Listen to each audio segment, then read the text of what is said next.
Olá, sejam todos bem-vindos aqui a mais um episódio do nosso Histórias Diversas Podcast, o seu podcast de literatura. Se você é um amante de literatura como eu, você está começando a entrar nesse universo, você chegou aqui no lugar certo, eu sou Custódio, e a gente vai estar aqui sempre falando desse universo com muito carinho, né? Fazendo tudo de uma forma muito especial aí para vocês. Sempre com uma convidada ou um convidado muito especial, com uma convidada que a gente tem aqui hoje, que eu já apresento para vocês. Antes de anunciá-la, eu gostaria só de convidar todo mundo aí, obviamente, a curtir a nossa página nas redes sociais. Não esquece de botar o sininho ali no YouTube, porque aí toda vez que a gente solta o episódio, como esse que a gente vai soltar aqui hoje, tá soltando aqui hoje, na verdade, vocês vão ficar sabendo em primeira mão na hora que a gente solta. Então, YouTube, Facebook, Amazon Music, Spotify, a gente está aí em todos os canais para conseguir chegar em todo mundo com esse conteúdo maravilhoso que a gente está produzindo aqui com pessoas mega especiais, como eu falei, como que a gente tem aqui hoje, tá? Bom, falando um pouco da nossa convidada de hoje e a nossa primeira convidada, então esse episódio é muito especial por ser ela e também por ser a primeira mulher que a gente está aqui. Não foi falta de convite, foi uma consequência, na verdade, que acabou acontecendo aí por uma questão também de agendas. A gente acabou gravando com muitos meninos primeiro, mas a Déia está aqui hoje para representar muito bem aí a classe feminina. Bom, a nossa convidada de hoje é uma mulher poderosíssima, eu sou suspeito para falar. Ela é escritora e mestre em filosofia pela Universidade de São Paulo, autora do romance Os Malaquias, vencedor do prêmio José Saramago. Esse romance foi publicado na Alemanha, na Itália, na França, Israel, Romênia, em Portugal e tantos outros países, né? Seu romance As Miniaturas foi publicado em Portugal, na Argentina e França. Autora também da trilogia de contos Minto Enquanto Posso, Nego Tudo e Engano Seu. Dos juvenis Sociedade da Caveira de Cristal, que vendeu mais de 300 mil exemplares, Quase Caio e Irmãs de Pelúcia. Ganhou o prêmio de literatura para todos do Ministério da Educação com a novela Sofia, o Criador e o Motorista. Ministra oficinas de escrita literária há mais de 10 anos, a gente vai falar bastante aqui desse tema também. E o seu romance mais recente, A Pediatra, que a gente encontra em qualquer livraria do Brasil que a gente entra. Para nossa felicidade, ele está estampado ali nas primeiras gôndolas. Também publicado em Portugal e, obviamente, um sucesso aqui no Brasil. Cansei. Que currículo é esse? Você começou a escrever com quantos anos? Bem-vinda, Déia. Olá, Custódio. É um prazer estar aqui no podcast, iniciando aqui o time das mulheres. Muito bom. Olha, eu escrevo desde logo depois de alfabetizada. Eu estudei em escola pública, eu não sou filha de pais leitores, nem neta de leitores, né? Eu brinco que não fui a criança Monteiro Lobato, que lia a coleção Monteiro Lobato. Eu tive acesso aos livros pela escola pública. E uma professora muito apaixonada por literatura e acho que por criança também. E ela passou a ideia da escrita, quando passou o exercício de redação, por exemplo, as temidas redações, dizendo que a gente poderia inventar o que quisesse, que aquilo era uma mentira, que aquilo não aconteceu e nem vai acontecer, aquilo se passa ali. Eu enlouqueci com essa ideia. Então eu fui aquela aluna que fazia versões da redação. Passava limpo, fazia outra vez, fazia de um outro jeito. Ela logo percebeu que eu gostava, que eu tinha prazer naquilo. E aí ela me incentivava, ela pedia, bom, então acho que a Andréa vai querer ler a sua redação, né? E eu tenho uma certa timidez, em algum lugar ela está aqui. Até porque a timidez sabe que ela protege, né? Sim. Não jogue fora a timidez, não jogue fora. Faça um bom uso dela. Faça bom uso da sua timidez. Ela é capaz das melhores diplomacias. Sim. Involuntárias. E aí, para ler, ela fazia questão de mostrar que ela... Puxa, que ela estava muito contente com aquilo que estava acontecendo ali, né? Com aquele prazer e tal. E aí, a escrita sempre esteve num lugar em que não tinha nada a ver com o que eu vou fazer da vida, que não seja o que eu já estou vivendo. Ela sempre foi presente. Então, eu depois fiz um colégio técnico de publicidade e fui trabalhar com cinema publicitário. Então, com Eu sou 17 anos... publicitário. Aí, com 17 anos, eu fui trabalhar como estagiária de produção na Moviarte. Na época, Walter Salles, Andrusha Washington, eles estavam lá fazendo comerciais de cigarro, ganhando horas de voo, né? Sim. E caí ali sem muito saber nem o que era aquilo direito, sabe? Mas num mundo em que, para além da publicidade, aquelas figuras ali, que eram também artistas e tal, e narradores, vamos dizer assim, da imagem, foi um contato, uau, assim, um certo choque. Eu estava lá quando começaram as filmagens de Terra Estrangeira, que teve filmagem no Brasil e teve filmagem em Portugal. Eu não estive em Portugal porque, afinal de contas, uma estagiária de produção você encontra debaixo de qualquer pedra, né? Absolutamente substituível. Mas aqui eu, essa adolescente, né? Então, vendo aquele apartamento alugado ali no Minhocão e depois a réplica disso no estúdio, por uma cena linda da Laura Cardoso, em que quando ela descobre que o Fernando Collor confisca a poupança, isso vai impedir que ela volte a visitar a sua terra natal. E a morte dela, enfim, como consequência a partir disso, é uma cena dessa inundação no apartamento, foi feita em estúdio. Nossa, demais. E eu me lembro de ver aquela senhora entregar alguma coisa, uma coisa pequena e tão grande para a tela, sabe? Essa ideia da representação, de ritmo, de tom, tudo isso. E lá escrevendo, e nunca associei, uma coisa é meu trabalho. E uma pessoa do tamanho da Laura Cardoso, meu Deus, na sua frente, na você minha com essa frente. idade. Na minha frente. E ela já era uma senhora madura. E era uma senhora que olhou para mim. Bom dia. Você não tem noção. Que maravilhosa. Porque acho que só o meu... O diretor de produção que dizia bom dia para aquela assistente. Imagina, meu trabalho era pegar folha seca, encher de saco de lixo de folha seca, era fazer o café, era não faz tudo, assim, a primeira a entrar, a primeira a sair, mas enlouquecida com aquilo. Mas sempre escrevendo, sempre escrevendo. Não, e ali também era um ambiente de histórias, né? Um ambiente de história, sobretudo atrás das câmeras. Exato. Você sabe que eu tenho vontade de dar uma mexidinha nisso. Boa. De trazer isso para... Porque é uma experiência muito interessante, a partir do ponto de vista de uma adolescente. Sim. Que sai, assim, do subúrbio sem muita conexão com o próprio cinema e vai parar lá atrás daquilo que é feito. Não, maravilhoso. É demais, é demais. Em algum lugar, isso vai para os livros. Por favor, tá? Aguardamos. Eu sei bem do que você está falando, porque eu também trabalho, né, em agência até hoje. Então você vê aqueles comerciais lindos na TV e tudo, né? E a gente sabe os bastidores, né? O quanto foi suado para sair aqueles roteiros, para as apresentações, para a produção, para offline. E né? tem aquela coisa chamada prazo. Tem uma coisa chamada prazo, que as campanhas têm que ir pro ar, que é desesperador, que os filmes têm que ir pro ar. Que é uma coisa que é contra a gente o tempo inteiro, né? Posso contar uma coisinha? Por favor. Sobre a minha primeira passagem, minha primeira experiência num set de filmagem. Eu nunca havia entrado num set de filmagem. E era uma refação de Gelol. Não sei se pode dizer isso, mas pode, Gelol. super.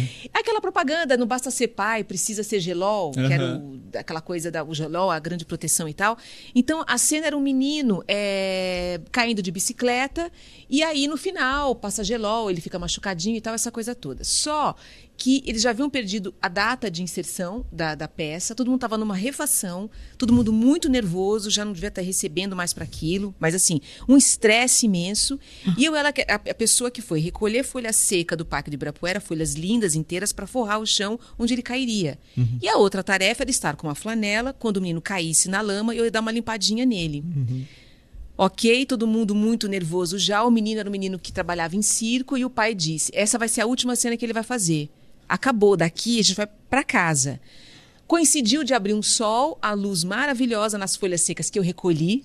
Deixa eu pegar aqui. Alguém tem que fazer colocar meu esse trabalho aqui nesse momento. Aquela folha seca maravilhosa, inteira, sem riscos, nem quebrada na pontinha inteira. O menino veio e fez o melhor salto com a luz linda. O que eu fiz? Muito feliz com a cena, eu passei na frente da câmera, com a minha flanela chacoalhando. Ai, my God.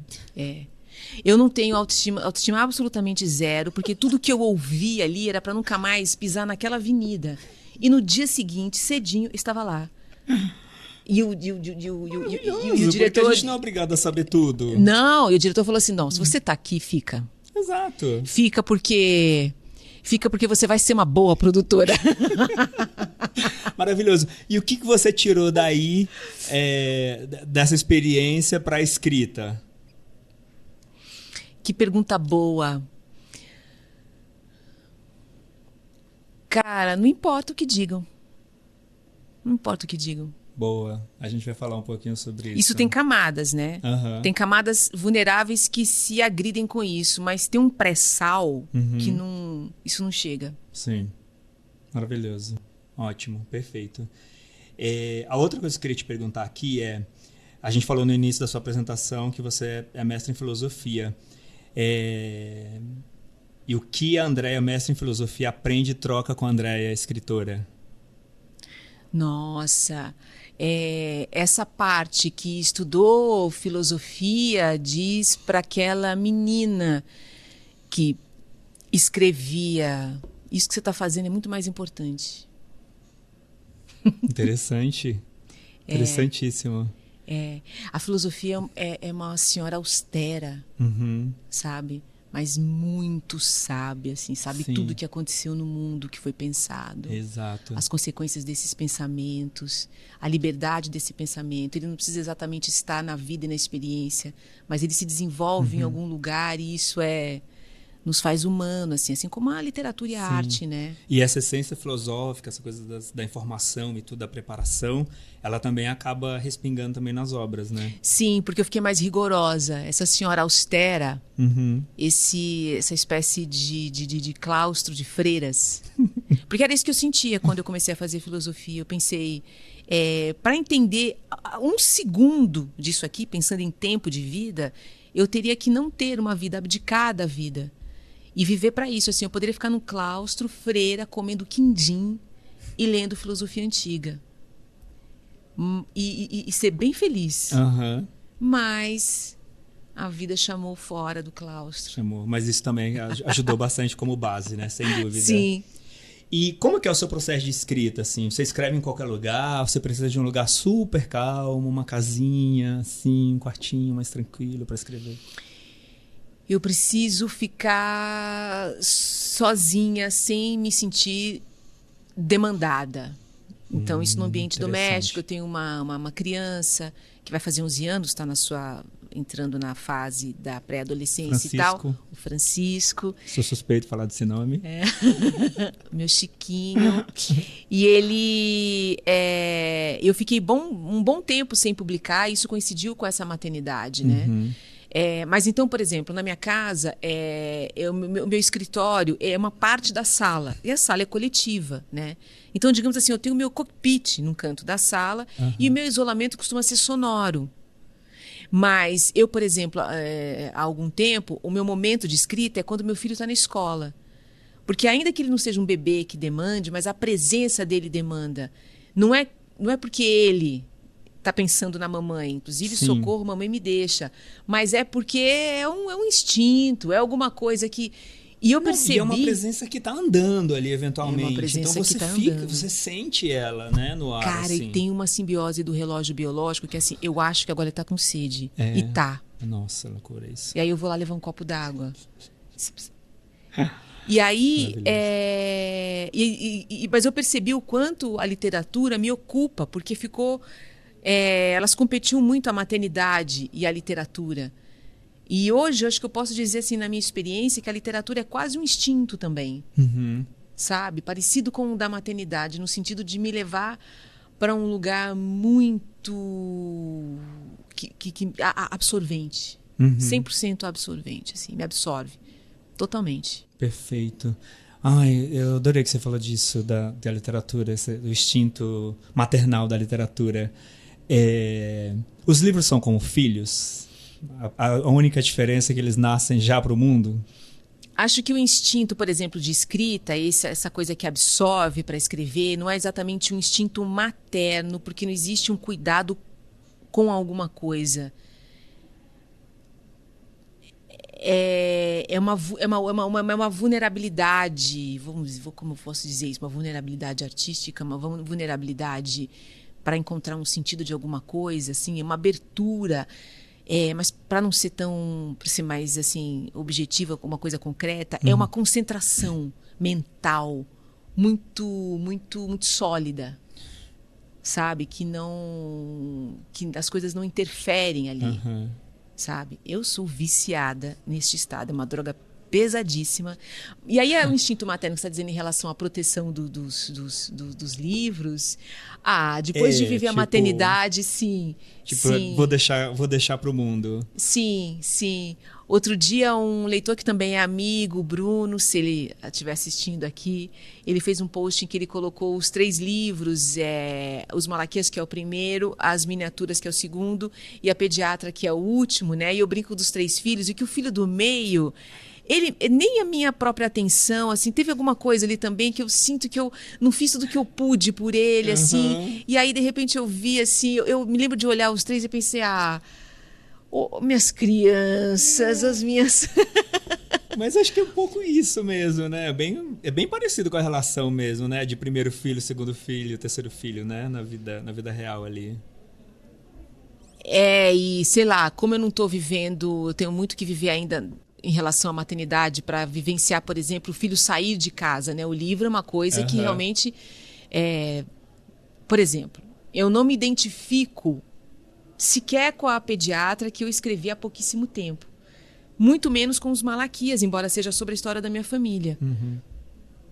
Com a linguagem, com a forma como eu cheguei ali, as imagens poéticas. Os Malaquias foi relançado este ano, teve uma segunda edição, então eu reli ele depois de 15 anos. Eu não me reconheci em nada. Mas isso é maravilhoso nada. também. É incrível. É incrível. Porque... Então, essa filiação também, não, ela é parcial. Sim. Acho que não cabe totalmente dizer que são os meus filhos, entende? Sim, entendi. Super. Tem uma... Filho é outra coisa. Exato. Apesar que os filhos também se transformam, né, ao longo da vida. Não, como leitor, eu tenho a mesma sensação também. Tipo assim, de ler um livro 10, 15 anos depois, o mesmo livro, e assim, ver coisas que de fato... eu acho que eu falo assim, acho que eu não estava tão sensível. Como que eu não percebi isso? Porque normalmente eu rabisco, né, os trechos que eu mais gosto das obras e tudo, e trechos que não estavam sublinhados e tudo. Eu falo, cara, como é que passou isso batido, né? Mas acho que é isso, né? A sua maturidade, é o momento que você está de vida também, o quanto você está mais atento a algumas coisas ou não, né? Deia, quem que lhe inspira a escrever? É a vida, bem clichê. Adoro. Aí a gente vai falar de coisas bem clichês aqui. Bem, a vida imediata, a vida imaginada, passado, tudo isso. Acho que não tem de outro lugar mesmo. E a outra coisa, como a gente falou aqui no começo, a vida inspira tudo, né? E tudo passa por ela, na verdade, né? Ou deveria, pelo menos. A gente falou das oficinas, né? Porque além de escrever, de produzir tudo que você produz, do quanto que você produz para as redes sociais, quanto você está em eventos, que eu acompanho você nas redes sociais, eu vejo o quanto você é uma pessoa muito presente no mundo literário, né? Uma presença importantíssima, by the way. E entre todas essas coisas que você está fazendo, tem o trabalho das oficinas, né? E tem muita gente aqui que assiste a gente, que acompanha a gente, né? Aqui no Pod, nas redes sociais e tudo, que está também nesse processo de escrita, né? E eu queria que você falasse um pouquinho, porque realmente é uma coisa que as pessoas me trazem bastante, assim, o que esperar das oficinas de escrita? Eu vou sair de lá com o livro pronto? Se eu tiver um texto escrito, ele pode gerar a oficina pode me ajudar a transformar ele num romance? Só acho que são dúvidas que as pessoas têm, e eu acho que até um esclarecimento para trazer também as pessoas mais para as oficinas e trazê-las no momento mais de realidade, assim, de que fato são as oficinas, né? Claro, claro. Muito bacana, Custódio, você colocar isso, porque eu acho que quem está interessado na fala de um escritor certamente procurando essas respostas, mesmo que ela não seja direta, como publicar ou como escrever um livro, né? Mas como como a escrita está no seu cotidiano, né? Acho que tem essa ideia. Sim. Eu acho que as oficinas, elas são um lugar de encontro, de uma certa, brinco assim de dizer assim, que é uma certa transfusão de coragem, mais do que qualquer coisa. Não há uma receita para a literatura, sequer há uma definição sobre o que é literatura. As definições são sempre provisórias. Uhum. Provisórias, o tempo vai desgastando isso, fazendo uma erosão para nascer outra coisa. A teoria, ela vem depois do fenômeno literário. Então, assim, um Guimarães Rosa, ele inaugura uma teoria do romance. Uhum. Um Kafka inaugura uma teoria. E dessa teoria pode-se dizer, bom, talvez escrever de uma forma seca, essa coisa de ser direto, ou talvez de aproveitar o que é o fluxo de consciência, pensar numa Clarice Lispector, né? achar essas técnicas, né? Então, assim, acho que tem coisas que você pode, eu acredito em exercícios. Uhum. E eu considero que o meu trabalho também com esses são exercícios que eu tive a cara de pau de publicar. Eu fiz um exercício em Os Malaquias, um exercício na Pediatra, é um exercício. São as possibilidades ali, mas dali não se tira dali uma regra. Uhum. Não há. E eventualmente, para cada pessoa, aquela oficina vai servir para alguma coisa, né? E não é o mesmo para tudo, isso que eu quero dizer. Sim. Não é? Sim. Tipo, isso me inspirou a tal coisa. Isso me ajudou. Isso colocou uma luz sobre uma coisa que para mim não estava tão clara, né? Mas sabe, Custódio, uma coisa que eu gosto de sempre conversar nas oficinas é o seguinte: onde está o seu prazer de escrever? A sua experiência artística da escrita literária. Uhum. Porque tem uma coisa muito já ligada a escrever, a uma espécie de ascensão social, ou ascensão nas mídias, que acho que já confunde já com ascensão social. Sim. Mesmo. Por isso que as mídias também são sociais. Por isso que as mídias também são sociais, e elas é como se tivesse assim uma Olimpíada com alguns marcos que precisa se alcançar, né? Publicar por uma grande editora, receber um prêmio, ser convidado para feiras literárias, escrever, sei lá, prefácios ou participar de júris literários. Parece que é uma série de coisas para ser esticadas para então ser um escritor ou ser reconhecido como escritor. Mas isso eu acho que não tem nada a ver com a literatura. Nada. A experiência da escrita literária é a única coisa palpável. Tudo isso é absolutamente uma aposta. Porque também não existe esse caminho certo, assim. Todas as editoras apostam nos livros. Elas não têm... Claro que tem uma certa receita, digamos assim, fazer uma espécie de uma escaleta de escrita como a saga do herói, que sacia muito, de um modo geral, uma necessidade narrativa, de um começo, meio e fim, de uma coisa circular. Existe uma saciedade por essa narrativa. Que, ok, mas assim, também não é isso não quer dizer que um livro feito com essas premissas vai vender seus 2 milhões de exemplares. Sim. A gente não sabe. E aí, onde fica essa experiência? A experiência mesmo da escrita. É uma coisa um pouco difícil, mas escrever como se você não fosse publicar. Escrever como se alguém não fosse ler. Essa experiência, sem essa experiência, ok, para depois pensar nisso e ter a sensação do seu texto reverberar na vida dos leitores, que é óbvio, gratificante e que te traz muitas coisas também para a escrita, mas essa experiência normalmente ela nem vem preservada ou nem vem pensada. Maravilhoso. Maravilhoso isso que você falou. Escrever pensando que as pessoas não vão ler, né? Porque as redes sociais também estão fazendo isso, né? A gente assiste a própria vida e assiste a vida.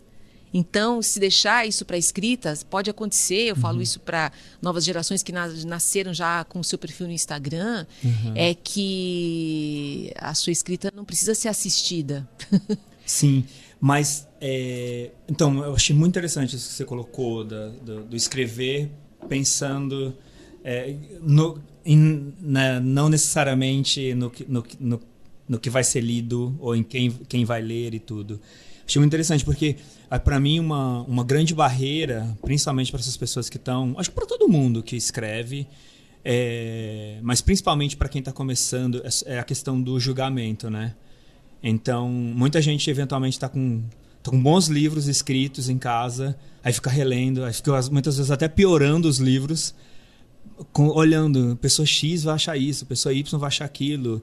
Quando que eu tenho essa obra pronta? Que isso pra Mas mim legal é uma que você coisa. colocou isso, porque isso é sim uma coisa, um trabalho literário, que é esse, sim, existe um rigor mesmo, que é do trabalho literário, que é fazer essa releitura, que é se colocar em dúvida, colocar também aquelas questões ali, mas é um trabalho tão íntimo que ele precisa ser preservado numa preocupação com a linguagem.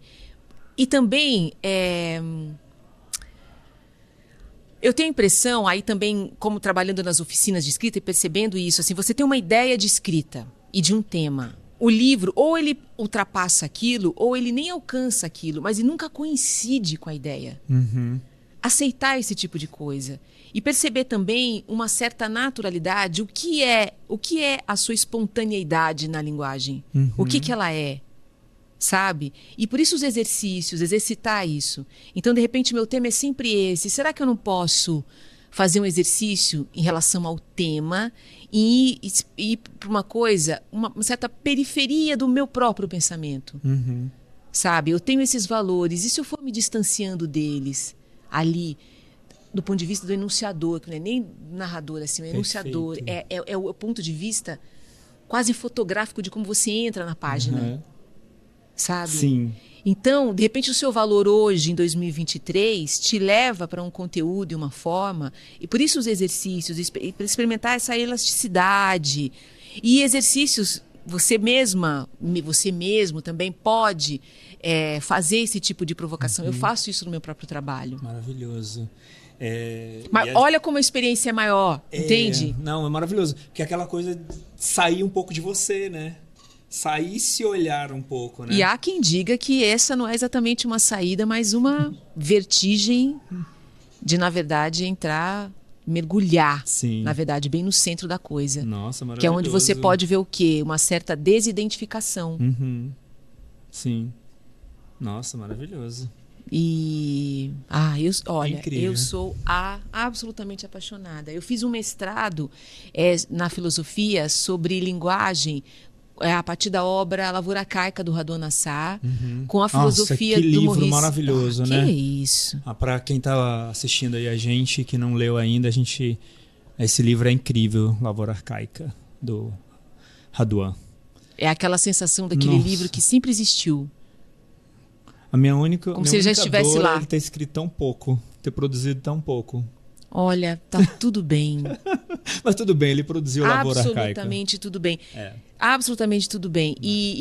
Mas eu sou muito interessada na linguagem, tanto nos meus exercícios literários, quanto na pesquisa também. Fiz um mestrado e quero continuar a pesquisar esse enigma que eu acho que tem a linguagem, da sua ambiguidade, dizer e não dizer, ao mesmo tempo você não consegue fugir dela, porque tem aqueles códigos, você escreve com aqueles códigos. Mas como que você escapa dele e tal? Sim.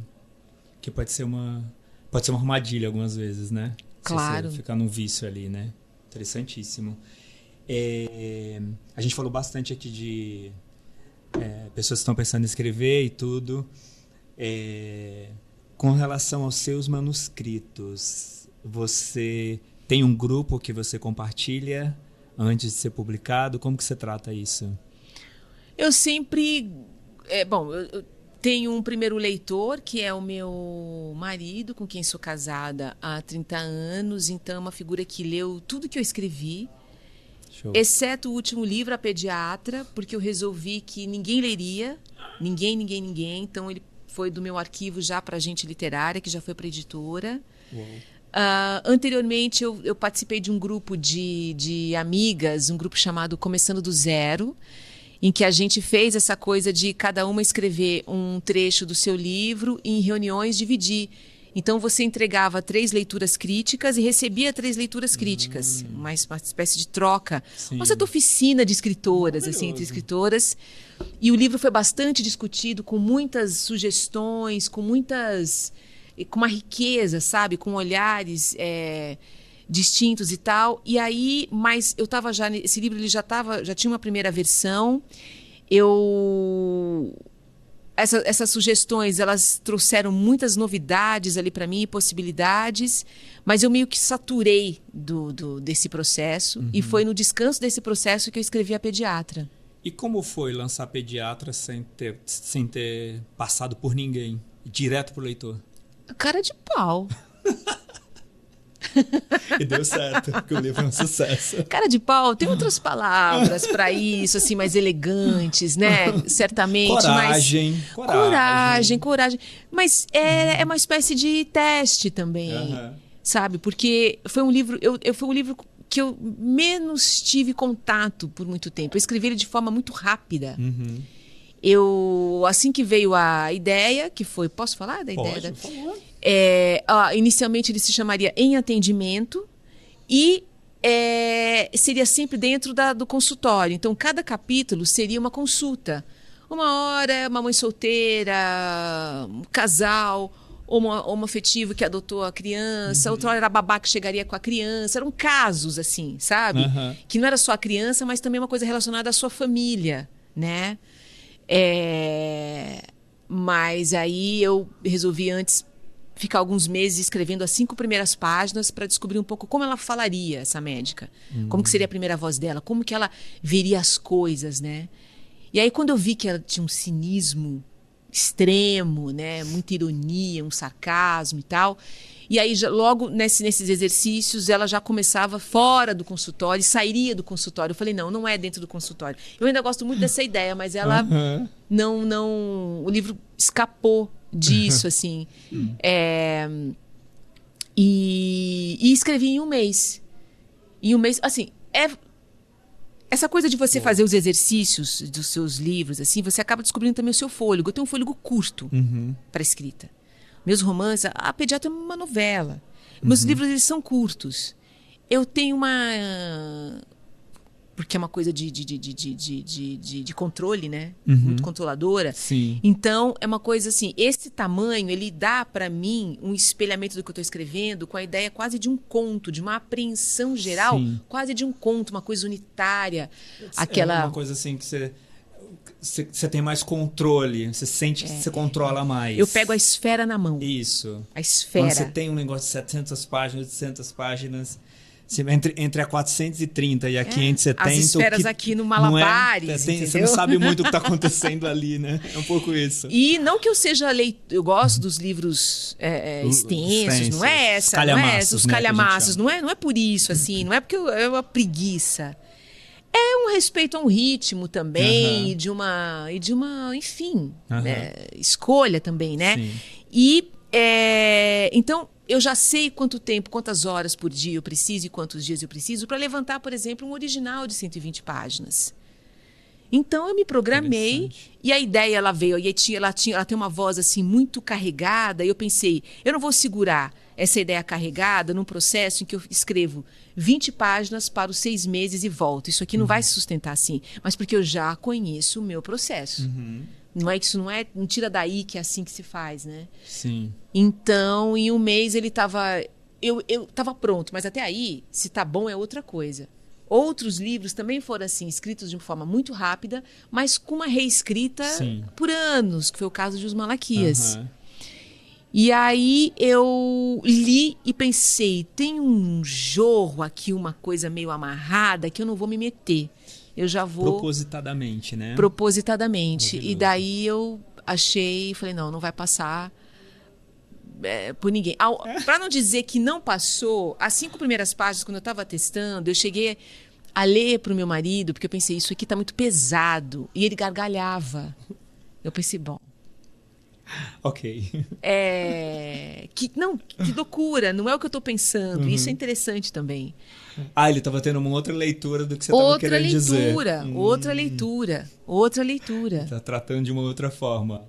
Que é interessante também. Mas cada relação do original com a editora foi de uma forma. Os Malaquias super rejeitado por várias editoras, até que eu consegui uma editora... que sugeriu muitas coisas de revisão, de reescrever algumas partes, blá, blá. Mas ali era um editor que já havia percebido que havia uma poética ali que não era nisso que era para mexer. Aham. Era coisas pontuais aqui, ali e tal. E eu gosto muito da relação com os editores, porque é um leitor que não te leva em consideração. E isso é o melhor que pode acontecer para o livro. Eu já sei disso, a gente finge que ele está ligando para mim, mas isso não existe. E, inclusive, é bom que ele não ligue para mim. Ele não pode me levar a sério. Coloca o nosso orgulho bem guardadinho na caixinha. Não pode. Ele tem que levar a sério o livro. O livro. E é nesse ponto que a gente se encontra numa cumplicidade madura, profissional, Sim. num bom nível que Sim. estamos preocupados com isto aqui, Exato. sabe? Não, eu e você, a gente está preocupado com a mesma coisa. Do livro ir bem.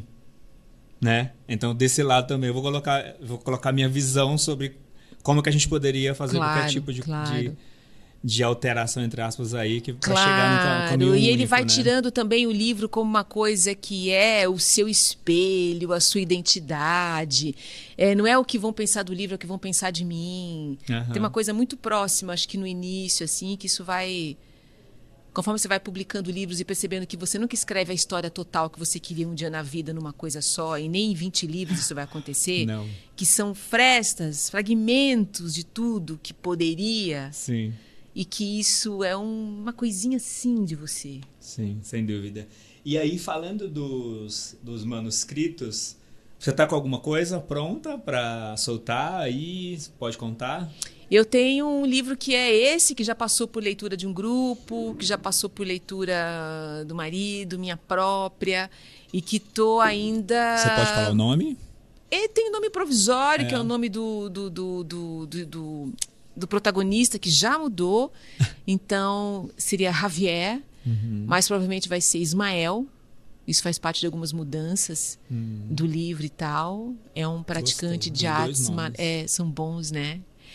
Um praticante de arte marcial, filho único de uma cuidadora de idosos, e ele se envolve com as artes marciais, com Kung Fu, numa espécie de procura de uma ascensão espiritual, de poder e de... Só que ele não tem talento.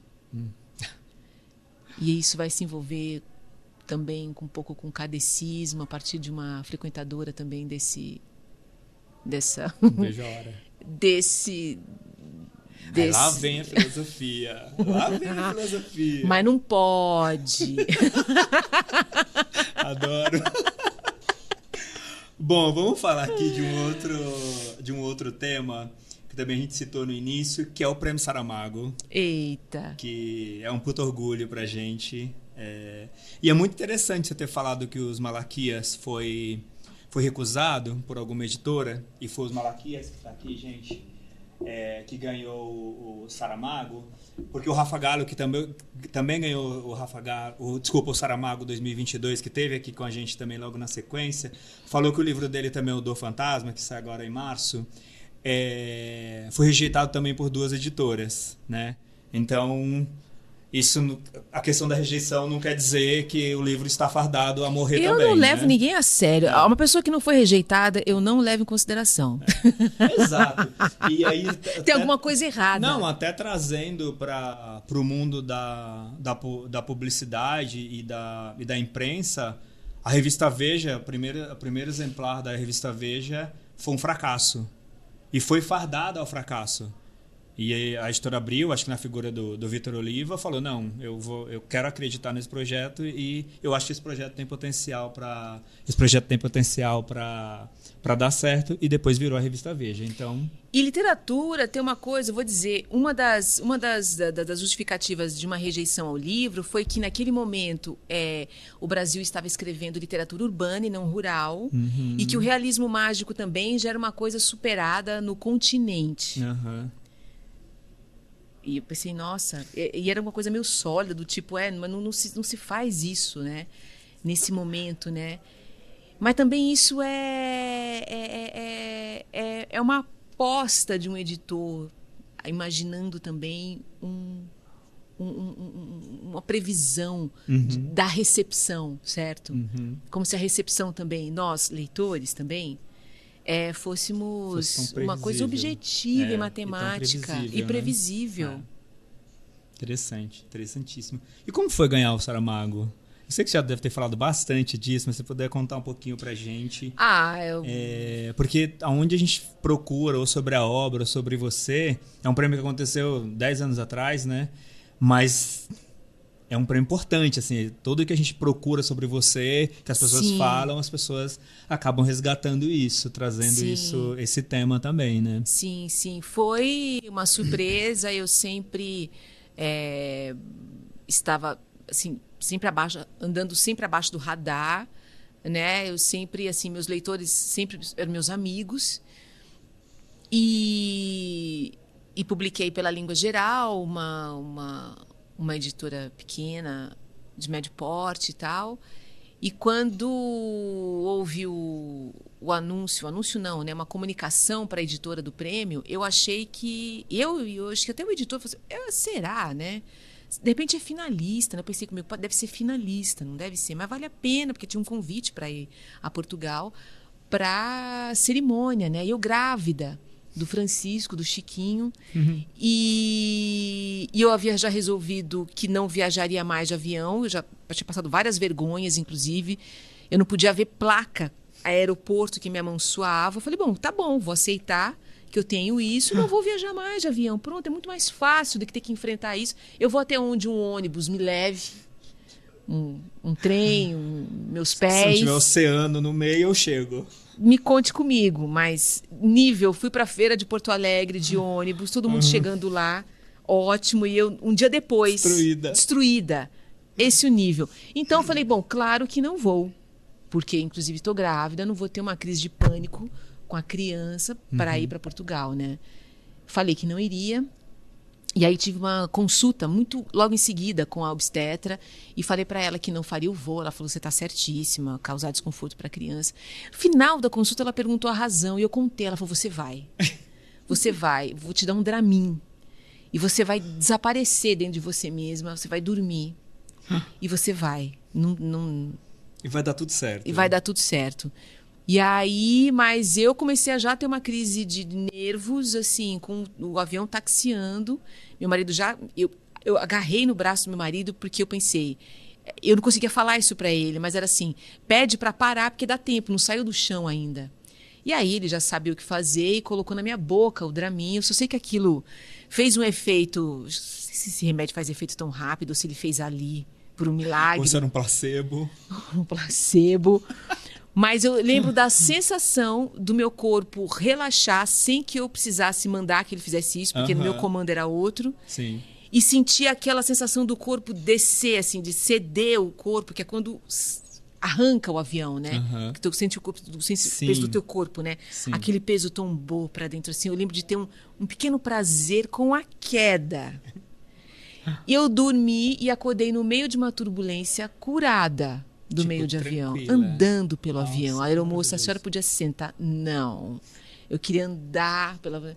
E aí, só para dizer, bom, isso não tem nada a ver com o prêmio, mas com uma questão pessoal, mas dizer que o prêmio foi para um livro, Os Malaquias, escrito a partir da história real dos meus avós, que foram cozidos por dentro, porque um raio cai na casa e mata esse casal, deixando os meus bisavós, né, deixando o meu avô e os meus tios-avós órfãos. O livro começa com essa cena. Eu mantenho o nome dessas pessoas. Ele é dedicado aos personagens dessa história, porque Nico, Júlia e Antônio... Nico é meu avô e Júlia e Antônio são os meus tios-avós. Maria é minha avó. Mantenho os nomes. E eu estava grávida de um bisneto desse casal, certo? Sim. Então, quando eu cheguei ali, que teve o anúncio e tal, que eu pensei, nossa, realmente ganhei o prêmio. E a Pilar falando o nome do meu avô, sabe? Foi uma emoção, assim. Então, esse prêmio, ele não só teve uma questão que ajudou muito o livro, ter um prêmio em dinheiro, eu estava grávida, aquele prêmio em dinheiro foi, assim, ajudou. Um encaixe material muito confortável. Mas tem uma outra camada, que é uma emoção que nenhum outro livro vai me dar, que é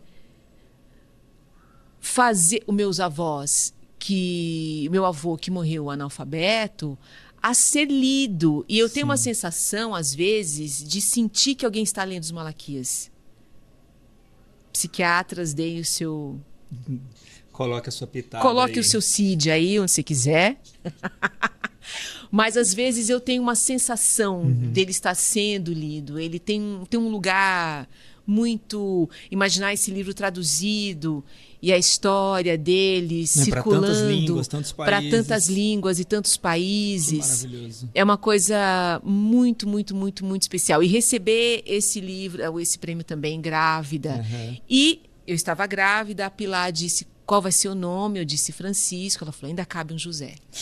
Com a mão na minha barriga. Então, meu filho se chama Francisco José, por conta do José Saramago. José Saramago, maravilhoso demais. Eu adorei essa história, por isso que eu falei do Francisco José no comecinho. Você já tinha muita relação com a obra do Saramago quando você ganhou o prêmio, ou a obra dele veio a ter uma importância maior para você depois do prêmio? Nossa, depois dá uma sensação de proximidade, não pela obra, mas em algum grau de proximidade daquela instância que produziu e que criou a obra monumental, sabe? Mas eu já havia lido ensaios sobre a cegueira, e o primeiro livro que eu tive contato com Saramago foi o Evangelho segundo Jesus Cristo. É o seu preferido? É. Eu acho que ele é meu preferido, porque foi o primeiro contato, sabe? O primeiro choque, que eu acho que eu nunca mais... acho que é como se eu procurasse alguma coisa desse livro nos outros e tal.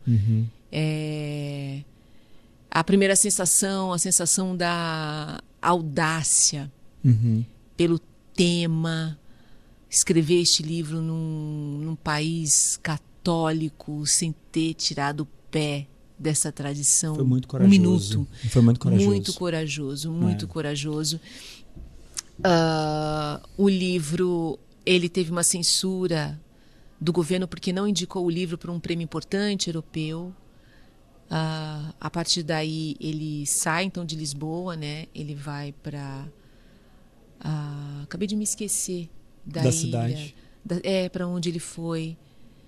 Vocês que estão nos vendo, dê um Google. A gente pesquisa eu já vou depois. me lembrar ele já. Um lugar lindo e um nome lindo. Eu não lembro também. Eu tô com outro nome aqui, mas eu sei que não é ele. Mas ele saiu de Lisboa por conta disso.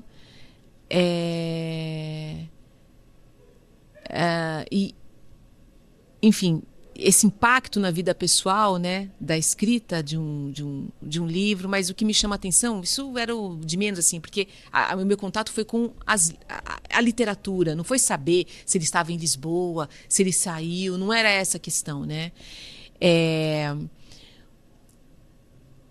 Um livro que fala do homem antes da sua santidade, né? Um homem que antes desse lugar, né, atravessado pelas paixões. E um livro que faz uma pergunta, né? Eu acho que o tempo todo a pergunta é pela justiça. É pela justiça. Sim. Eu tô com a edição aqui, né? A última da Companhia das Letras, que é uma edição linda, inclusive, com capa dura. Eu acabei de ler o livro. Eu li o livro por sua causa, porque eu sabia que era seu livro preferido dele. Eu já li alguns livros de Saramago, mas não tinha lido ainda o Evangelho. Eu fiquei em choque, não sei nem a palavra, qual adjetivo que eu uso para falar como eu fiquei depois que eu li esse livro. Emocionado, fiquei pensativo, fiquei uma loucura. Mas uma coisa que eu amei nessa edição, e sem puxar saquismo nenhum, é a abertura que você fez da obra. Porque ela posiciona muito o livro. Porque não é um livro simples. Que responsabilidade. Ela não é um livro simples. Não, é um livro não. longo, de quase 500 páginas. Tem a linguagem do Saramago para você lidar. Tem a linguagem, tem o estilo de ser um texto corrido. Tem a questão do narrador, né? Que você lê o Evangelho segundo Jesus Cristo, você acha que o narrador é Jesus Cristo. E na verdade, né? Ele entra algumas vezes como narrador, mas nem sempre é ele. Sim. Então, assim, muito interessante. Eu acho que os pontos que você trouxe ajudam demais a a entender, a pontuar a obra, né? Para mim foi assim crucial, por exemplo, que você trouxe a questão do primeiro capítulo do livro, que ele faz a descrição do quadro, a crucificação do rei, né?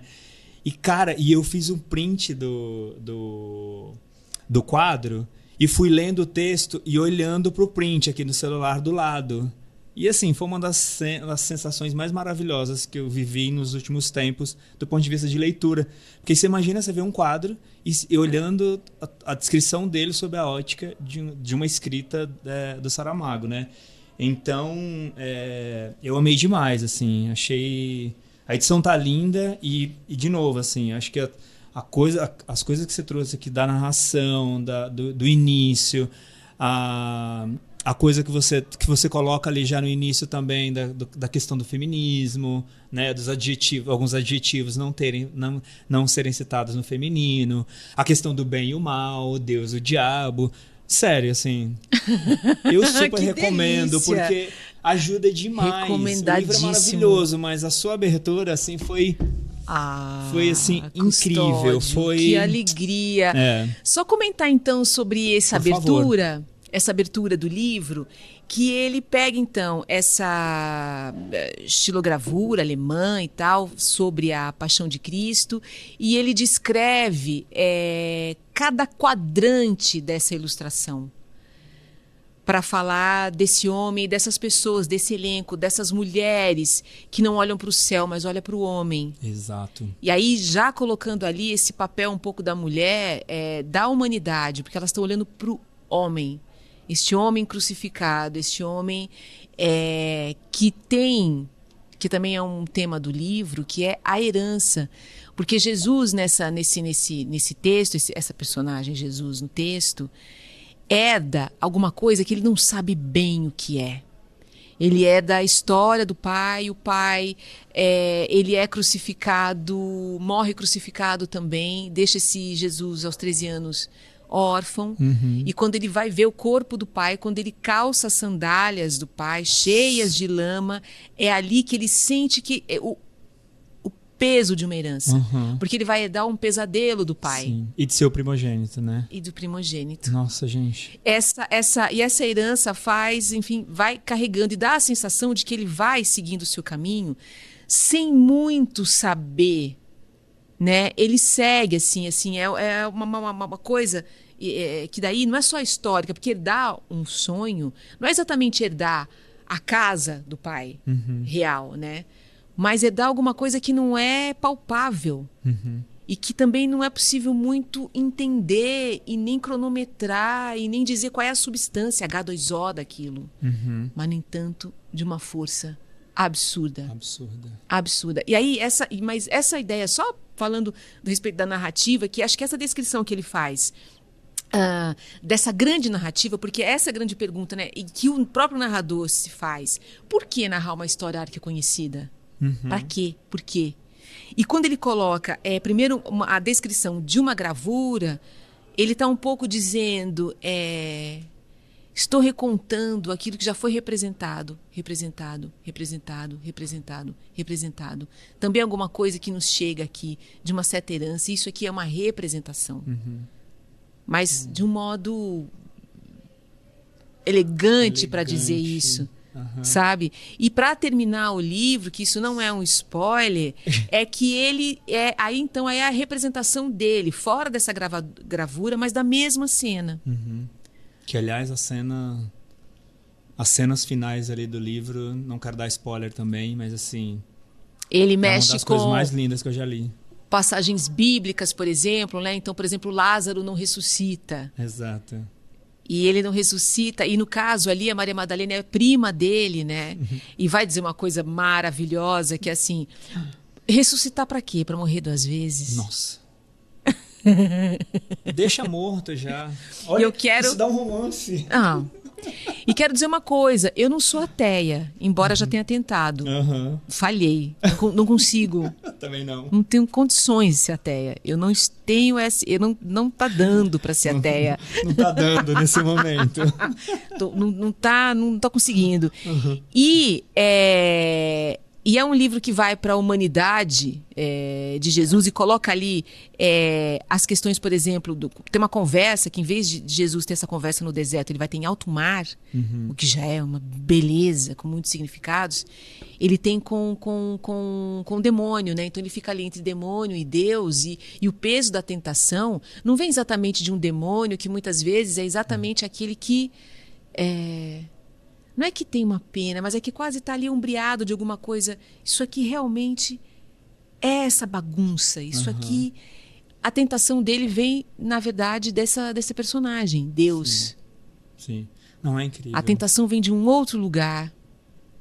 E isso não é exatamente... Eu não vejo isso. Acho que é legal dizer isso, não sei, da minha posição como leitora, que isso não é exatamente... um ataque à fé. Exato. Pelo contrário. Exato. Então, a vocês que não conseguiram ser ateus como eu.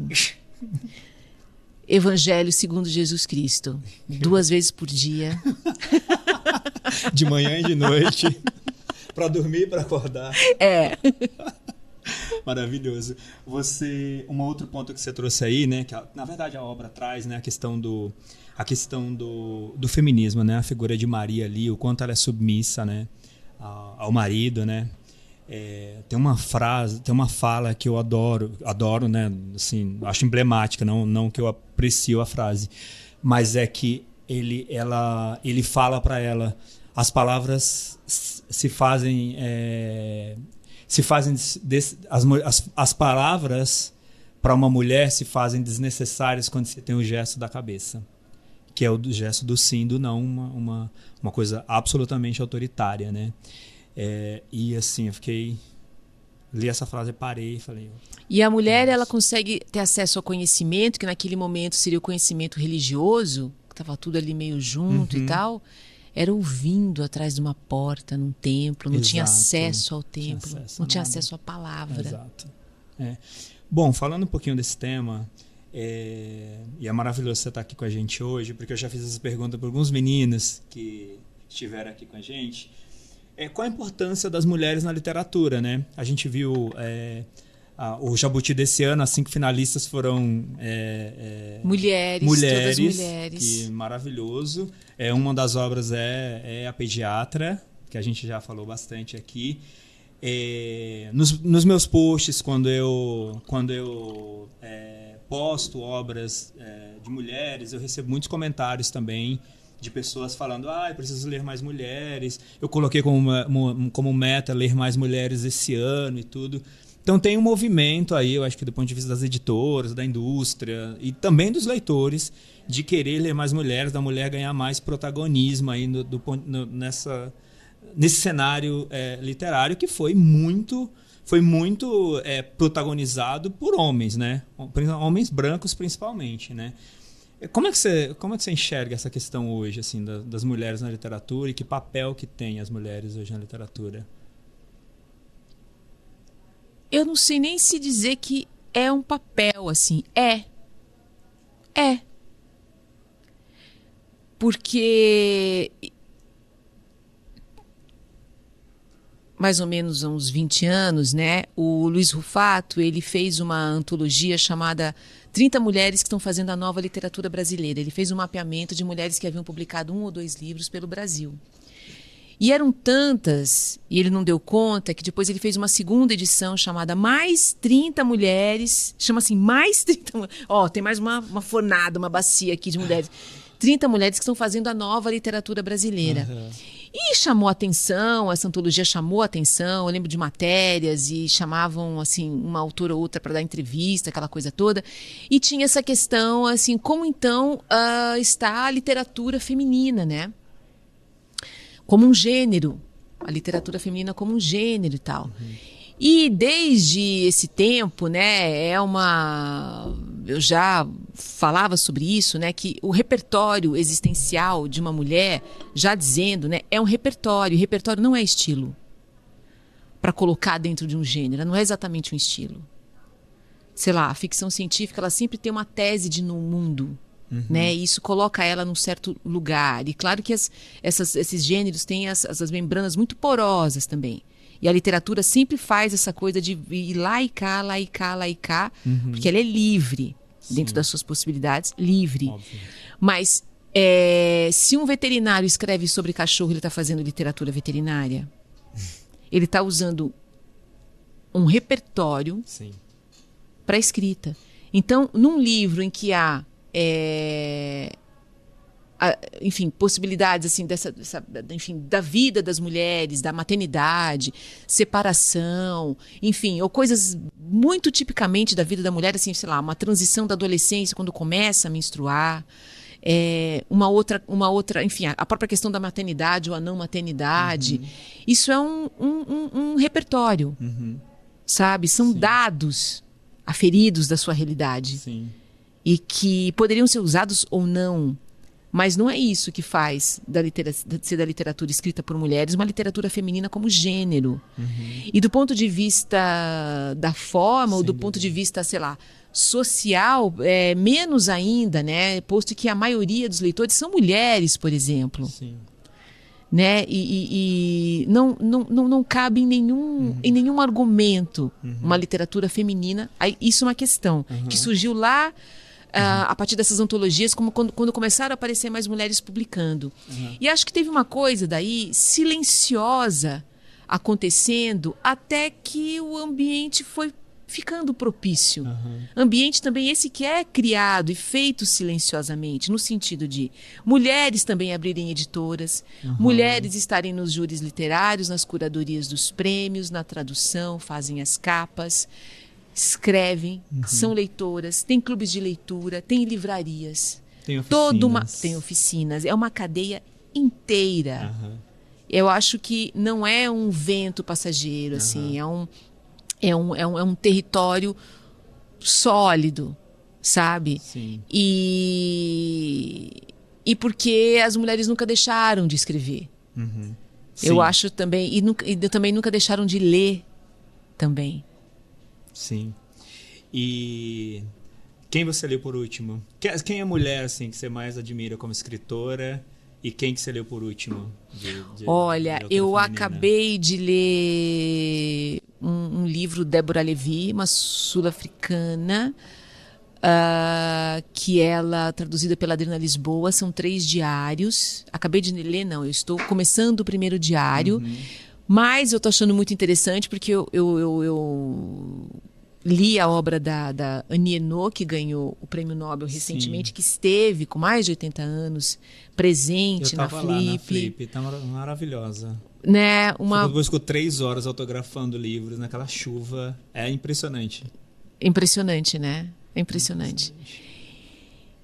E muito interessante o trabalho dela, dessa coisa da autobiografia, da escrita sobre da sua própria experiência. E ela faz no livro O Acontecimento, por exemplo, eu fico prestando atenção muito nos procedimentos literários, né? Então ela fala ali, na verdade, sobre um aborto, né?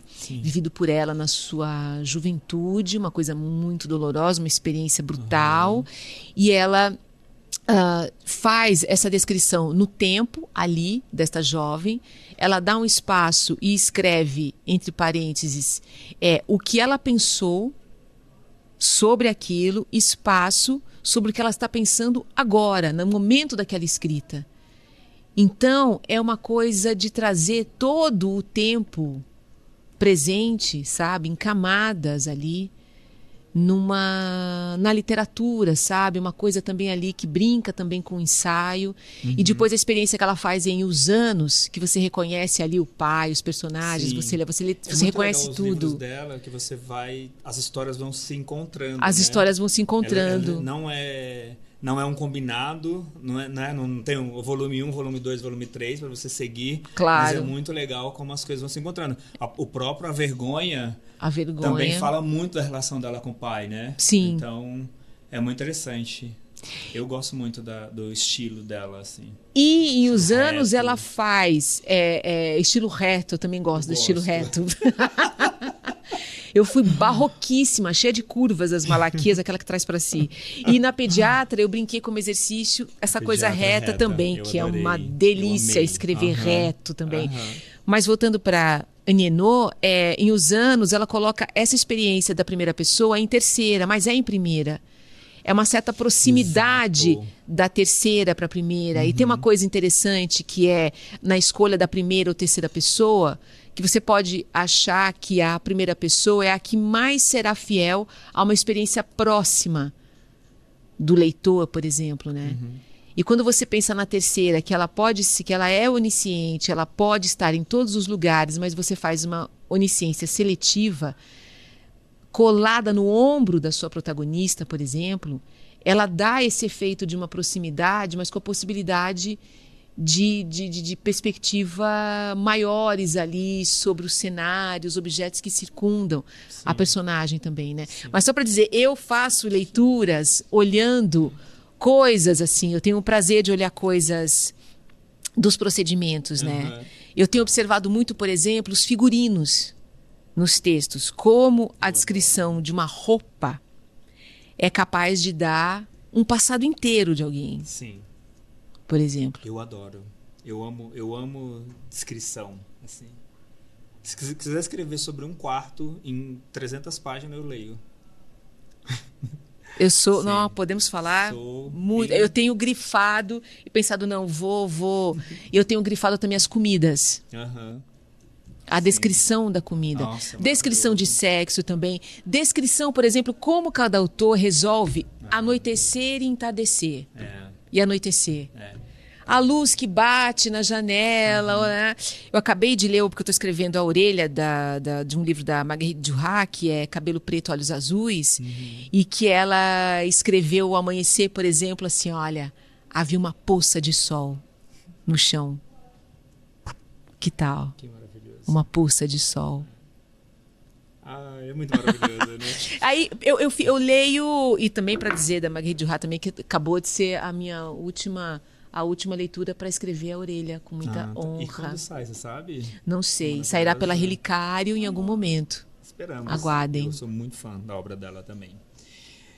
A gente está chegando no final aqui da nossa conversa, infelizmente, uma conversa super gostosa. E a gente vai fechar com um quadro aqui que a gente tem, falando de 3 livros, que a gente chama de 3Es, que é um livro para enaltecer, um livro para emprestar e um livro para esquecer. Então, por favor, quais são essas obras para você? Um livro para enaltecer, para emprestar, e aí pode ser emprestar porque é muito bom, saber que você eventualmente não vai receber de volta, e um livro para esquecer, eventualmente. Nossa, volta. O primeiro é enaltecer. Um livro para enaltecer. Olha, eu vou para a primeira autora que li e que me deixou em estado de êxtase, que eu acho que isso acontece com muitos adolescentes, que é Água Viva, da Clarice Lispector. Nossa. Emblemático. Água para se beber, muitas vezes. Sim. Clarice. É muito difícil ler Clarice? As pessoas falam isso. Eu entendia muito pouco daquilo, mas você sabe que eu tive uma relação tão visceral com a leitura da Clarice, que eu tinha ciúmes de quem lia. Porque era como se alguém tivesse me lendo, tivesse lendo uma coisa que é meu. Isto é meu. Que delícia. Que delícia, que delícia. Outro dia provocar isso na gente. Bom, tem, nossa, não. A leitura tem essa coisa que você pode imaginar alguém que passe pela vida sem ter tido essa sensação vertiginosa de leitura, e não é que depende de você ler ou não, acho que é uma espécie de match também. Sim. Existe uma coisa de sorte, que palavra horrorosa, um acaso feliz, caso feliz não, vamos chamar isso de insistência. Porque em algum momento, se você... Tem um livro que talvez não seja contemporâneo, que foi escrito para você, mas foi escrito há 3 séculos. Sem dúvida. E pode ser que não escreveram ainda o seu livro. Pode ser. Sabe? Que ele vai ser escrito daqui de 100 anos. Pode. Mas tem algum que vai se aproximar disso, assim. Porque eu acho que se vocês têm essa experiência desse prazer, você não tem como não procurar ele outra vez. Em outro livro, em outra obra. E aí a gente vira essa coisa, entendeu? E essa coisa da possessividade, é muito louco isso, né? Porque, sei lá, eu lembro quando eu terminei de ler terminei de ler o Mar Morto, do Jorge Amado, que foi um livro também muito emblemático para mim, que assim, que eu gostei muito. Eu fiquei, tipo, 1 hora com o livro, assim. Tipo, eu não conseguia largar o livro. Tipo, eu ia na cozinha com o livro assim, eu voltava pro quarto com o livro assim. Eu não queria que ele fosse pra estante. Assim, uma coisa assim que... Eu não sei o que aconteceu ali. Foi uma coisa assim, mas era uma coisa de possessividade mesmo, tipo... Eu quero deixar essa história comigo. Essa história não pode sair de perto de mim mais, sabe? Assim, tipo... Que loucura, né? Até onde vai? A hora que A descobrirem... literatura é muito maravilhosa. A hora que Vamos descobrirem falar? que a relação da leitura pode ser mais íntima do que sexo, Pronto. acabou. Não é? Acabou. Porque é um mental físico, né? Uma coisa que você não olha nem mais as letras na página, assim. Tem uma Exato. comunicação sua. Aquela voz é partitura do teu pensamento, pelo amor de Exato. Deus. Não, é muito maravilhoso. E para emprestar? Para emprestar, a gente estava falando aqui da terceira pessoa seletiva que encosta muito ao protagonista e também da descrição de roupas que dizem muito sobre as pessoas. Sim. Eu emprestaria Desonra, do Poetis. Ai, maravilhoso. Também foi o Que primeiro ganhou livro o dele que Nobel. eu li, que eu entrei na obra dele por esse livro e li, sei lá, mais 4, 5 livros. Também adoro. É uma bela, Sul-africana, né? é uma bela entrada ali por Desonra. Desonra é lindo. E a lindo. roupa, só para não ficar... Tudo bem falar da roupa? Claro, por favor. Tem lá, em algum momento, enfim, é um professor que tem uma questão, um escândalo sexual na universidade, ele vai para o campo morar com a filha dele, e nesse campo ele conhece uma veterinária que tem um marido. Esse marido não tem grandes proporções na trama nem nada. Ele está de passagem. Mas uma hora ele está em algum lugar e a descrição de passagem dessa pessoa, que é assim, ele veste um suéter de gola mole. É o suficiente para dizer que aquela pessoa tem uma frouxidão. Ele não precisou dizer isso, porque os atos depois disseram, é uma frouxidão. É uma coisa sem muito contorno, sabe? Lento. Eu amo os Gola textos... mole da blusa. Eu amo os textos... as coisas que não são ditas pelo dito. Eu amo isso. Eu acabei de ler o Humanos Exemplares também, da Juliana Leite. E tem muita... E eu até falei com ela bastante sobre isso. Falei, Ju, quantas coisas belas e maravilhosas não ditas no seu livro. Talvez as melhores coisas do seu livro são as coisas que você não disse. Ela é muito boa, né? Entre Mãos é maravilhoso também. Isso eu não li ainda, tá na minha filhinha lá, mas... Humanos Exemplares é incrível. Ela tem uma coisa meio água, eu não sei explicar, não é? É quase uma chuva, uma coisa. Ai, Juliana, beijo, Ju. Juliana, a gente tá esperando você aqui, você. amor. A gente tá esperando você aqui, tá bom? E pra esquecer? Já esqueceu? Já esqueci, olha só. Puxa, e é pra esquecer no sentido de que ele foi tão banal. Foi banal, foi muito abaixo da expectativa. Nossa, acho que eu tô tão seletiva que eu não tô sem... Não sei te dizer. Sabe o que eu tô assim também? Eu tô lendo tanta coisa boa que tá difícil, assim, de falar, olha, isso não rolou, isso foi muito difícil, isso não recomendo. Pra nossa felicidade, não é? Pra nossa felicidade, não, eu tô pensando na história, que eu acho que foi tão banal que eu não tô me lembrando daquele que eu esqueci. Então, exato, porque provavelmente foi completado por muitas outras coisas muito boas, né? Bom, tá, livro... Pensei aqui agora, né? Eu tive um momento em que eu li muitos livros místicos. E pela madrugada. E aí teve muita coisa ali que, para esquecer mesmo, não tem nada a ver com literatura, mas é porque algumas coisas dessa área me levaram a escrever os primeiros contos. Aí sim. E aí sim. E aí tem muita coisa ali esquecida mesmo, assim, para esquecer. Só uma que ficou, que eu comecei a reler, que se chama Nick de Suzinelli, que escreveu O Simbolismo do Corpo Humano, e que tem umas coisas muito literárias ali. Isso é uma outra conversa. Isso é uma outra conversa que você volta aqui depois pra gente continuar, porque a gente teria ainda muito assunto aqui. Gente, papo maravilhoso aqui com a Andrea Del Fuego. Tenho certeza que vocês vão gostar bastante aí. Tenho certeza que vocês vão aprender muitas coisas, que a gente trouxe muitas discussões legais aqui, né, Deia? Falando também de obras, de autores, falando de coisas que a gente leu em conjunto, que também é uma troca super gostosa aqui para discutir uma obra e tudo. Então, Deia, super obrigado por estar aqui com a gente. Assim, uma alegria, um prazer, é uma honra gigante ter você aqui com a gente, de verdade mesmo. Pelo que você é, pela pessoa que você é, pela profissional que você é, pelo que você representa para a literatura contemporânea. Então, assim, a gente está feliz demais de ter você aqui, de verdade. Ai, que delícia! Muito obrigada pelo carinho. E só para não dizer para vocês substituírem sexo por livro, não é isso não, viu? Tudo bem.